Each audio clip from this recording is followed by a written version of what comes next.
ظهر الفساد في البر والبحر بما كسبت أيدي الناس স্থলে এবং জলে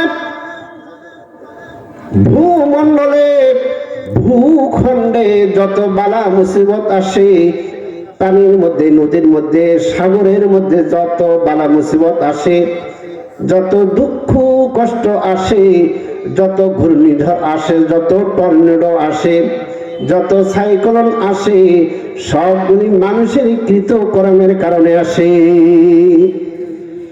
মানুষের গুনাহের কারণে আসে। মানুষের গুনাহের কারণে আপদ বিপদ মুসিবত বালা মুসিবত আসে, দুঃখ কষ্ট আসে। তাহলে বোঝা যায় মানুষের গুনাহের কারণে যত বালা মুসিবত আসে, মহামারী আসে, করোনা আসে, যত বড় বড় রোগ আসে, যে সমস্ত রোগের কোনো ঔষধ নাই, মহামারী রোগ যত আসে সবগুলি আসে মানুষের গুনাহের কারণে, মানুষের গুনাহের কারণে।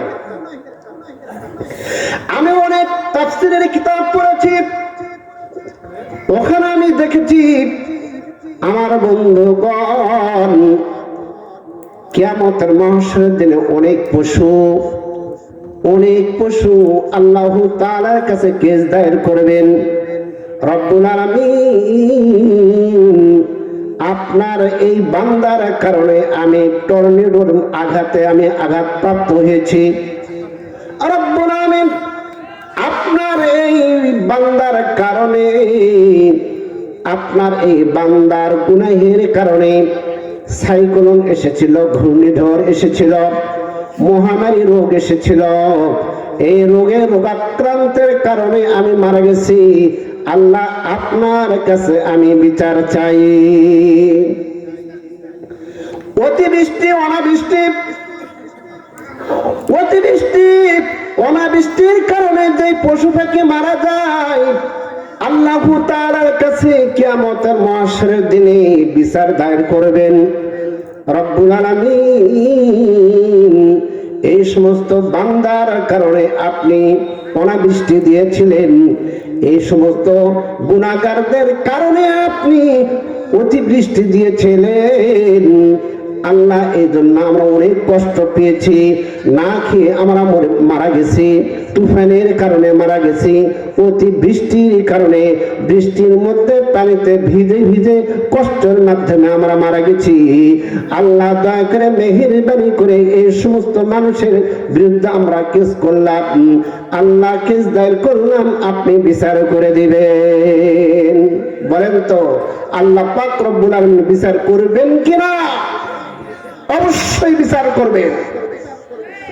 বন্ধুরা,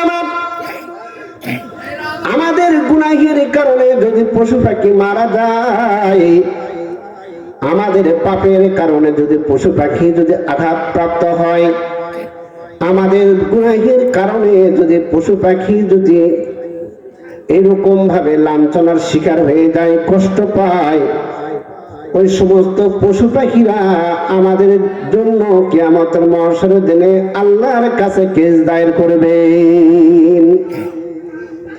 গুনাহের শাস্তি তো আমাদেরকে দিয়েই দিবে। তাহলে বোঝা যায় গুনাহের কারণে আপদ বিপদ আসে, দুঃখ কষ্ট আসে, বালা মুসিবত আসে, মহামারী আসে, সাইক্লোন আসে, ঘূর্ণিঝড় আসে, টর্নেডো আসে। আমার বন্ধুগণ, গুনাহের মধ্যে থেকে একটা গুনাহ আছে, সেটা হলো শিরকি গুনাহ। শিরকি গুনাহ, আল্লাহর সঙ্গে শিরিক করা, এটা হলো বড় গুনাহ, মারাত্মক গুনাহ।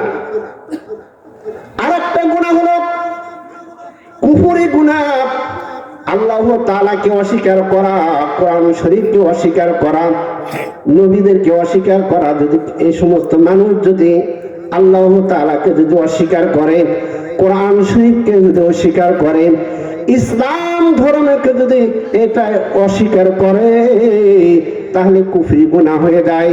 এই কুফরি গুনার কারণে সাইক্লোন আসে, ঘূর্ণিঝড় আসে, টর্নেডো আসে, করোনা আসে, মহামারী রোগ আসে আমার বন্ধুগণ, তাহলে বোঝা গেল কুফরি করা যাবে না, শিরকি করা যাবে না। কথা বলেন ঠিক না ঠিক? আমার বন্ধুগণ, যেই সমস্ত মানুষ আল্লাহ এবং আল্লাহর হুকুমকে পালন করবে, আল্লাহ এবং আল্লাহর রাসূলের আনুগত্য করবে, তার সুখবর রয়েছে, তাদের পুরস্কার রয়েছে। আল্লাহ পাক রব্বুল আমিন বলেন, ওয়া মান ইউতিইল্লাহা ওয়া রাসূলাহু ইউদখিলহু জান্নাতিন তাজরি মিন তাহতিহাল আনহার। আল্লাহ পাক রব্বুল আমিন বলেন, যারা আল্লাহ এবং আল্লাহর রাসূলের আনুগত্য করবে, আল্লাহ এবং আল্লাহর রাসূলের হুকুমকে পালন করে চলবে, অনুসরণ অনুকরণ করবে, আল্লাহ পাক রব্বুল আলামিন তাদেরকে এমন জান্নাতে প্রবেশ করাবেন যে জান্নাতের নিচে নহর প্রবাহিত আছে। বলেন সুবহানাল্লাহ, লিল্লাহি তাকবীর। তাহলে বুঝাবেন, যে সমস্ত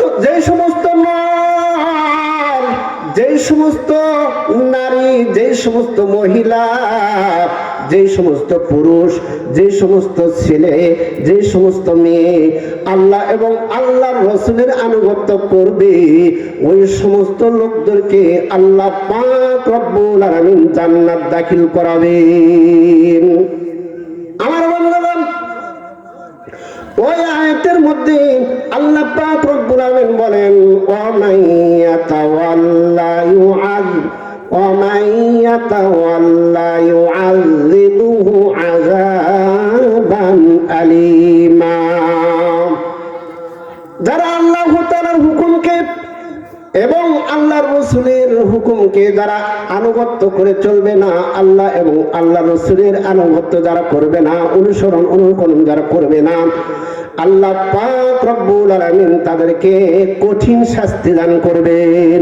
ইউআযিবুহু আযাবান আলীমা, তাদের জন্য রয়েছে কঠিন শাস্তি। অন্য আয়াতের মধ্যে আল্লাহ পাক রব্বুল আলামিন বলেন, ওয়া মান ইয়াসিল্লাহা ওয়া রাসূলাহু ফাইন্না লাহু নার জাহান্নাম খালিদিনা ফিহা আবাদা। যারা আল্লাহ তাআলাকে কষ্ট দিবে, যারা আল্লাহ তাআলার রাসূলকে যারা কষ্ট দিবে, যারা আল্লাহ তাআলার বিরোধিতা করবে, আল্লাহর রাসূলের বিরোধিতা যারা করবে, নিশ্চয় নিশ্চয় তাদের জন্য রয়েছে জাহান্নাম। এই জাহান্নামের মধ্যে অনন্তকালের জন্য থাকবে, চিরস্থায়ী জাহান্নামে থাকবে, আবাদ পর্যন্ত থাকবে, এক সেকেন্ডের জন্য মাফ হবে না। ফাইন্না লাহু নার জাহান্নাম খালিদিনা ফিহা আবাদা। অতএব এখন বর্তমানে বাউল আবুল সরকার যে আল্লাহর বিরোধিতা করেছে, কোরআনের বিরোধিতা করেছে, ইসলামের বিরোধিতা করেছে, এই বাউল আবুল সরকার যদি তওবা না করে, ইসলামের গণ্ডির মধ্যে যদি আশ্রয় গ্রহণ না করে, ইসলাম যদি গ্রহণ না করে, বন্ধু, এই বাউল আবুল সরকারের জন্য রয়েছে চিরস্থায়ী জাহান্নাম। জোরে বলেন, কথা বলেন, ঠিক না ঠিক? এটা কোনো আমি হাদিস বলি নাই, আমি কোনো হাদিস বলি নাই। আল্লাহ পাক রব্বুল আলামিন বলেন, যারা আল্লাহর বিরোধিতা করবে, আল্লাহর রাসূলের বিরোধিতা করবে, তাদের জন্য রয়েছে শাস্তি, চিরস্থায়ী জাহান্নাম, অনন্তকালের জন্য জাহান্নাম। বলেন নাউযুবিল্লাহ।